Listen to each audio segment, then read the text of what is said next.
So before we jump into today's video, I just wanted to make a quick comment about notation that you'll see in the last few videos.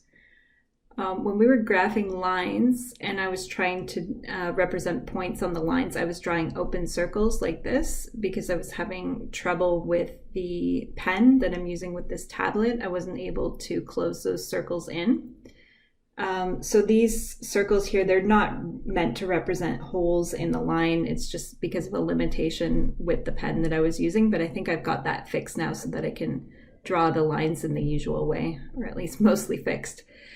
So proper notation for drawing lines, still the same old notation that you've been using throughout your math courses, where you represent points as closed circles and just draw the line in the usual way. So our topic for today is double integration in polar coordinates. So let's talk a little bit about polar coordinates. So we've got this point xy that we're interested in here, and we want to think about describing these coordinates in a slightly different way. So what we can do is measure the distance between the origin and our point of interest. We're going to call that r. And incidentally, this r here stands for radius. Really what we can think about is a circle of that radius on which that point would lie. So r for radius just describes the distance from the origin. And then we can think about the angle theta at which that point is sitting. Polar coordinates are then this combination of r and theta values. So let's talk for a second about converting between the xy coordinates, which are sometimes called rectangular coordinates. So converting between rectangular and polar coordinates. Well, for the purpose of this section, there are three formulas we're going to need to know. R is equal to the square root of x squared plus y squared. And hopefully that makes sense from our picture because r represents the distance between our point xy and the origin. So r is equal to root x squared plus y squared. And then if we think about x and y, we could go up to our picture here and just think about this right-angled triangle that we've got in this picture.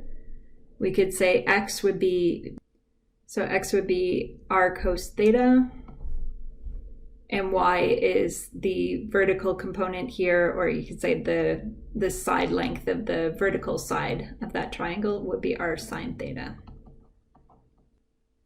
So in this section, we're going to be interested in doing some double integration over some specific types of regions. So we might have a region in the xy plane that's bounded between, say, a few different angles. Let's call our angles, say, alpha and beta. So we've got theta equal alpha here, theta equal beta there. And let's say that we have a couple of curves that have the form r equal something or other. So we could call the inner one r sub inner and the outer one, let's say r sub outer. And we'd be interested in this region that's enclosed here. So let's say that's our region r. So we might be interested in doing, say, a double integral over that particular region. So we want to talk about how to move from our rectangular coordinates, x, y, into our polar coordinates, r theta. And this is how we're going to change a double integral over from rectangular to polar. So let's say we're doing a double integral over a region r of a function that looks like f times dA, where dA in this context is either dx dy or dy dx.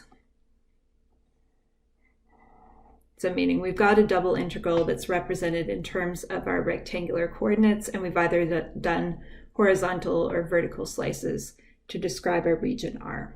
So if we wanted to shift that over into polar coordinates,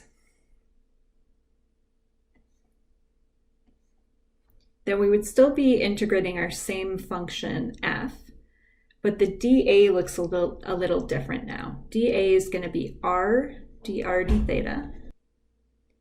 So this r dr d theta there is what's acting as our dA in polar coordinates. And already there's something interesting happening here, which is that there's this extra factor of r coming up in here. So we can think of that as a correction factor when we move from XY coordinates to polar coordinates. And we'll talk about that more geometrically in a minute. So for now, we'll just remember, okay, there's this correction factor of R that comes up when we write down dA. And then in terms of setting up the limits of our integration, well, dr is the inner differential. So we're going to have the R values on the inner integral. If we look at our region here in our diagram, you can imagine taking these slices that are just radiating out from the origin like that. So the R values would be ranging from R inner to R outer. And then the theta values would be ranging from alpha to beta. So let's talk about this correction factor in a bit more detail. Let's start with rectangular coordinates. So meaning just our usual XY coordinates, and let's draw a picture of what dA represents geometrically. So when you're talking about XY coordinates, really what you're doing is you're making a small change in the X coordinate, you're making a small change in the Y coordinate, you're creating a little rectangle that has those dimensions, and then the area of that rectangle is your dA. So in polar coordinates, this works a little differently. So now imagine that we're changing our theta value by a tiny amount. So we've got a little change in angle there between these two lines. And let's imagine that we're also changing our R value amount by a small amount. Okay, and then we want to think about this little polar slice here where we're letting these rays just radiate out from the origin. And let's think about the area of this shaded region. So in terms of the radius, we've got this tiny change in the radius, which we'll call dr. And then in terms of this dimension here, we'd be tempted to say d theta because it's a small change in the angle. But the issue is that the amount of change that you're seeing in the angle actually depends on how far away you're sitting from the origin. So if you were closer to the origin, you would have a tiny arc.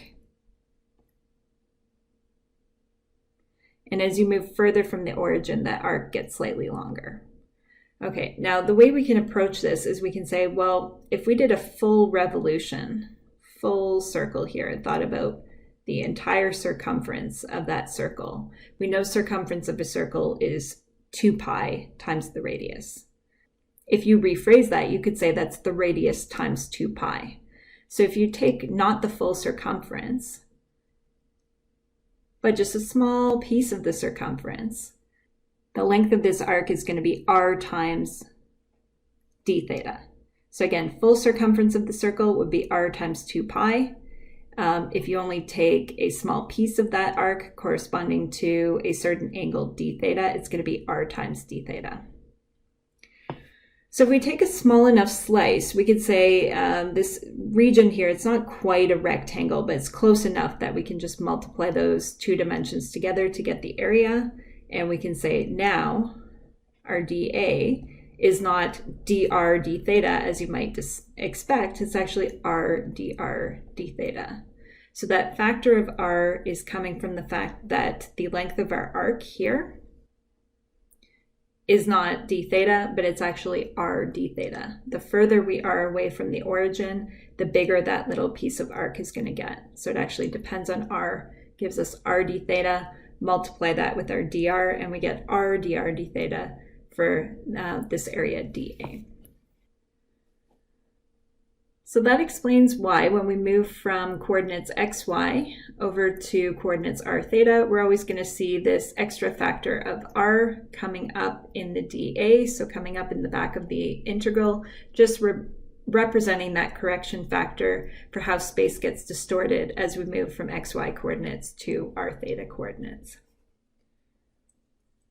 So to test our understanding of double integrals in polar coordinates, we are going to convert the following integral to polar coordinates. So we're doing a double integral over the region R. What we're integrating is x squared plus y squared dA, and we've got just a visual representation of what our region R looks like. So first thing we should do is think about our region R. We're going to try to describe what R values we're seeing in our region and what theta values we're seeing in our region. So as we sweep through this region, the r values, the radius values, are ranging between 2 and 3.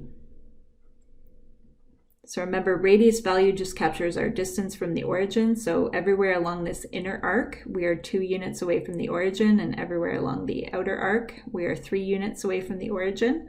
So radius values somewhere between 2 and 3. And then if we think about the theta values that we've got in this region, that would be from pi over 2 to pi. So that's a description of all the points that we've got in that region R. Okay, second thing we should think about is our integrand.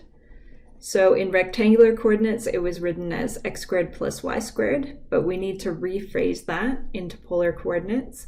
We know from our previous discussion that r is equal to the square root of x squared plus y squared.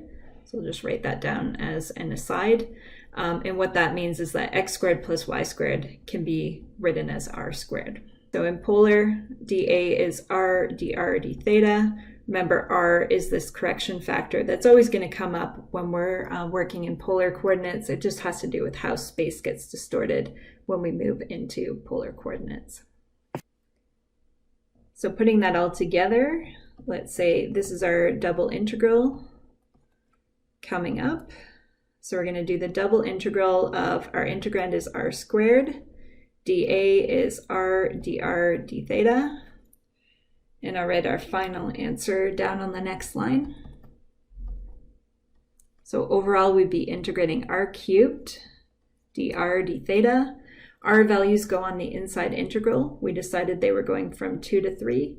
And theta values go on the outside integral. We decided theta was going from pi over 2 to pi in that region.